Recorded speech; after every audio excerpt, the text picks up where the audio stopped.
heard enough. And who stopped the flow of oil? Don't. We did. That confirms it. The source of the Kikongo strain infection was Masa Village. And the children brought it here. It is no one's fault. There is no blame to be cast. The parasites. They were tested in other regions? Their physiology requires that they be tested under varied conditions. Another test site was in Afghanistan. So it was the parasites there. Both the Pashto and Tajik languages are spoken in the mountains of Afghanistan, and population density is low. Ideal testing grounds for how accurately the parasites target only the specified language. It is also relatively easy to prevent the spread of infection. And the results? The first test, I am told, was a success. Once the Pashtun Mujahideen were infected with the Pashto strain, they were all but wiped out. The Hamid fighters at Smasei Fort. It was doubly successful. No Tajik Mujahideen or Soviet soldiers became symptomatic. So the parasites proved to be effective. What about the second test? Also supposedly a success. A Pashtun village was the target. However, the original aim was to obtain samples of the infected. In this, they failed. And the village? The Soviets enacted a standard scorched earth operation. That must have been the village where Malak lived, before being held captive at La Marjate Palace. Having had more time to think on it, the details shared with me may have been false. They are madmen who would do anything to cover up the truth. They certainly seem to like tossing their problems in the fire. As a boy, Skullface's life went up in flames. Perhaps that is what fuels his fixation with fire. Your Wolbachia stopped the infection all right, but I still don't get it. How can a few bacteria change males to females? I know they're only bugs, but... It is not such a rare thing in the natural world. Many insects and nematodes are infected with Wolbachia. But why? They nest in the cell cytoplasm of the host, even in the egg cells, with the result that the offspring are born infected. Mother-to-child transmission. However, Wolbachia cannot nest in sperm because they do not have cytoplasm. So even a successful infection of a male ends after a single generation. This means the Wolbachia must resort to maximizing the population of infected females. Sounds like an ethnic cleansing campaign on a tiny scale. Gender change from male to female is their survival tactic. So more females means more Wolbachia carriers, so it can keep thriving in the following generations. But the parasites in a human host are supposed to be a mating pair. If there's no male, there'll be no offspring at all. It's killing itself. Slow down. This tactic is intended for environments where a single male can copulate with multiple females. Originally, the Wolbachia did not infect the vocal cord parasites. I created a mutated strain, modifying the Wolbachia so that it could infect monogamous pairs. The Wolbachia's greatest multiplying tactic, the male-to-female change, worked against itself in the monogamous parasites. Just as you said. Then, I performed repeated selection of Wolbachia strains until I achieved 100% certainty of male-to-female conversion. Creating female-female pairs, unable to reproduce. And you say the Wolbachia affects the host of the host, that is, us, cutting off our means to reproduce? It is almost certain. Of course, we will not turn female. After all, mammals possess no natural gender-changing function. But some Wolbachia strains can cause cytoplasmic incompatibility in the host. Is that some cell deformity? Put simply, it means the altered sperm of infected males kill the female's egg on contact. And that's happened to us? Yes. And yet, what occurs in humans is not just simple CI. To date, there are no cases of Wolbachia affecting humans. The fact that this strain causes this effect, is it the vocal cord parasite's affinity with humans? I do not know enough to say for sure. So the parasite warps the host. Reminds me of what Skullface said. It is the way of all organisms to create their own optimal environment. Just look at you and this base. Organisms that cannot do this are doomed to extinction. The difference with parasites is that their environment is another organism. That creates a connection between life and life. Let's hear that a word, kid. Parasitism, symbiosis, or death. In this way, the host too is challenged to adapt.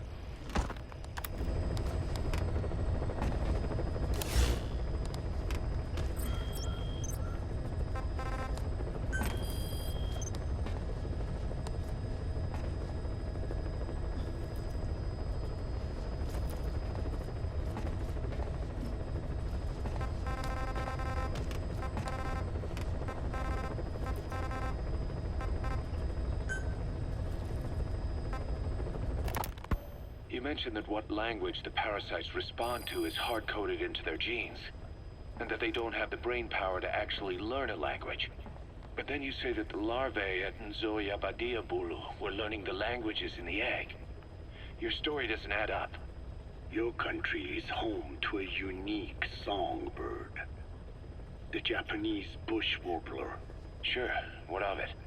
What a beautiful call it has. But no bush warbler can sing it perfectly at the start. As chicks, they can barely chirp at all. They must learn from their parents and other adult birds. Only then can they sing properly and attract females. So naturally, there are individual differences in each bird's call. Though they start on the same footing, each bird is influenced by its teachers. Dude, you trying to tell me go get married? Like the birds, the parasites have a genetic predisposition towards a particular language. But while in the egg, the larvae's ears are tweaked by listening to the voice of the host. This tweaking ensures that the grown parasites will react better to the host's speech pattern. Why would they have an ability like that? Well, there are distinct regional differences within even the same language. Rare is the language that has no unique dialects. Yes, learning the host's speech pattern before hatching attunes the larvae to whatever this... Nice. So a language requires selective breeding, but the parasites can learn dialects by... I see. So learning the host's speech pattern before hatching attunes the larvae to whatever twist of pronunciation it will encounter. This adaptive ability is what makes them so formidable. I see. So a language requires selective breeding, but the parasites can learn dialects by themselves. Of course, having the egg-stage larvae listen to the tapes in the factory was not meant to teach them. It was more important to use that trait of theirs to identify the mutated strains. As I mentioned earlier. Is that really accurate enough to use as a weapon? You could wipe out a neighboring ethnic group by accident if their pronunciation is too close. What you say is true. In that sense, they are imperfect as ethnic cleansers. But for his purposes, they are good enough. His objective was not to exterminate any one ethnic group, but to render the world's lingua franca, English, inert.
About this OKB-0 Emmerich was talking about.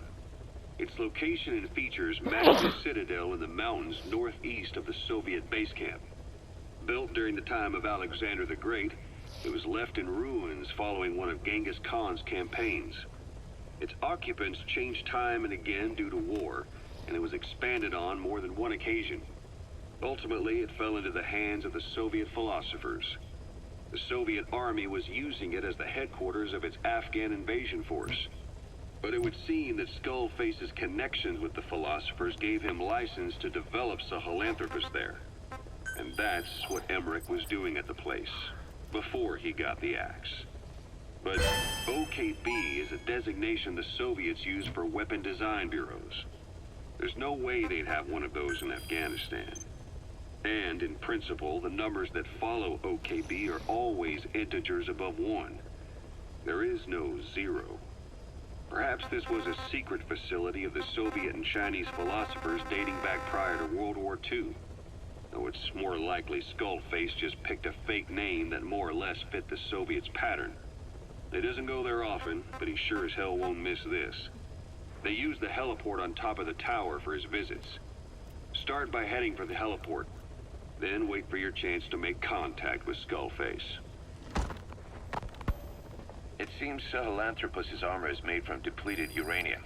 That offers some serious protection. The U.S. military is planning on using it for its main battle tanks, too. Maybe that's where Emmerich got the technology. Uranium? They're using nuclear fuel for armor now? No. What they use for nuclear fuel is uranium-235, which is extracted from natural uranium. Depleted uranium is a byproduct of that process. Sort of like the leftovers, I guess. The garbage. Uranium-235 makes up 0.72% of natural uranium, whereas depleted uranium contains only 0.2%. What are the benefits of using it for armor? It's a pretty short list. Uranium's a heavy metal, like lead, meaning it can hold a greater amount of kinetic energy. But it also boasts a hardness closer to tungsten. That makes it an ideal material to use for, say, armor-piercing ammunition penetrators. But it's not the best choice for armor. Its volume is less than that of ceramics, but for an equal weight, you could end up with less protection. So why use it then? According to Emmerich, it came down to him being unable to source ceramics technology from a manufacturer. Plus, given that it's an upright walking vehicle, he wanted to reduce the bulk of certain areas. Despite all that, depleted uranium still makes for some tough armor, and Emmerich says it's been proven in live fire tests. It stops most Soviet tank shells. Emmerich uses externally powered legs of his own design. It's bionics technology, a product of the U.S. military's failed attempt to develop a powered exoskeleton. All the wearer has to do is apply a little force, and the actuators continue the movement in that direction. But his legs are unique. Instead of using a hydraulic mechanism, the actuators run off metallic archaea. That increases the actuator's reaction speed and also enables him to lock and release the joints at will. The legs are a nifty little gadget, but they have two clear weaknesses. First, they're dependent on external power, maybe because he built them knowing he couldn't leave his lab. There's no internal battery. That's why they won't work if they aren't plugged in. Second, and this is more than just a weakness, the legs are directly connected to his bones. Could be to minimize signal loss and the order's output to the legs and the drive response from them. Either way, Emmerich has used bolts to attach load-bearing parts directly to his femurs, probably by mimicking surgical treatment for compound fractures and the like. But the end result is those legs and his body are fused together, and that appears to be how he's able to move them so precisely. But that also means that any shock to the legs would be delivered right to his bones by way of those bolts. The same is true if he encounters the corrosive metallic archaea. If the corrosive archaea ate into the exposed bolts, they'd reach the endoskeleton parts and eat through them too in the blink of an eye. The doctor's bones are full of holes to accommodate all the bolts. They're like sponges. If he were to lose the reinforcing parts, even the tiniest bit of force or weight would snap his bones. So when I dangled those corrosive metallic archaea in front of him, he realized straight away what would happen. Life wouldn't be worth living if he lost those legs of his. I'd bet that is what the doctor fears the most. I just helped him imagine what it would be like. Thanks to that, I got the information we needed without either of us getting hurt. You know how he is. He's probably already over the shock. The better you know your adversary, the easier it is for you to get information from them. And vice versa. Shut up. You said that the nuke Skullface was trying to spread around the world were equipped with a failsafe. Something that could shut them down at will. His will. Quite so. After all, he needed a guarantee that a fire wouldn't simply turn the weapons back on him. So how can they opt? The terrific, complete black box design. Any...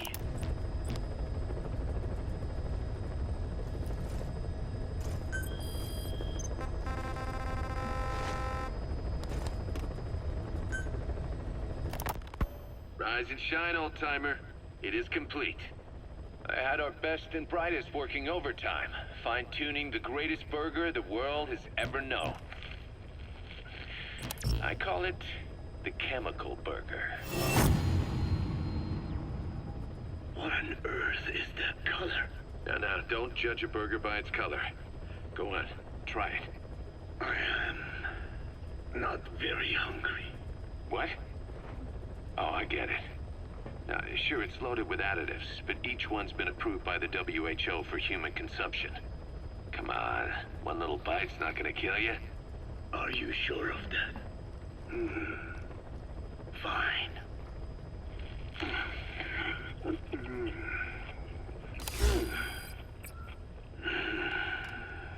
Well, what do you think?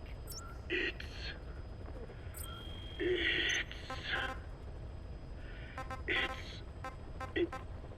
is perfect.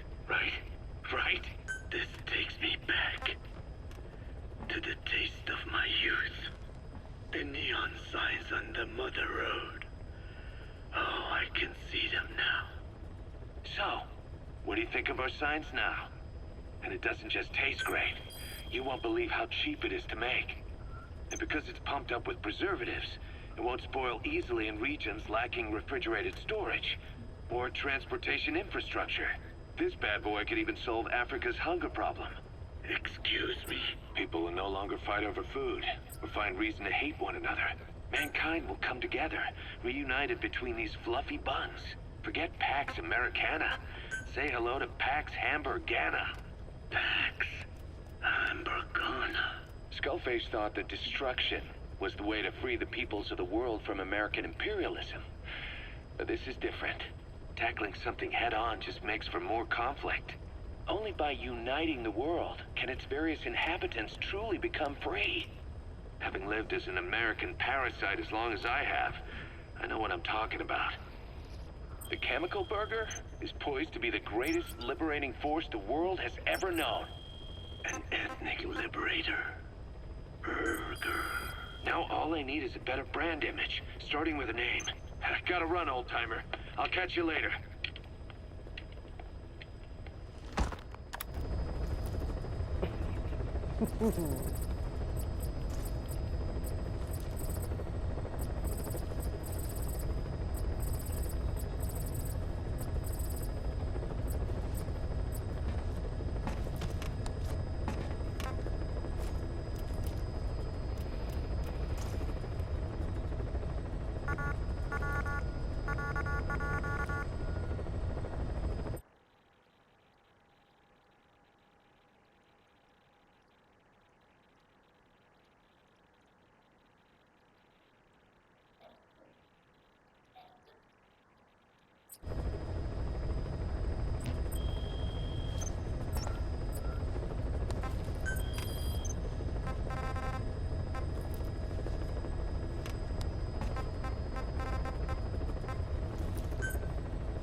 Welcome back, boss.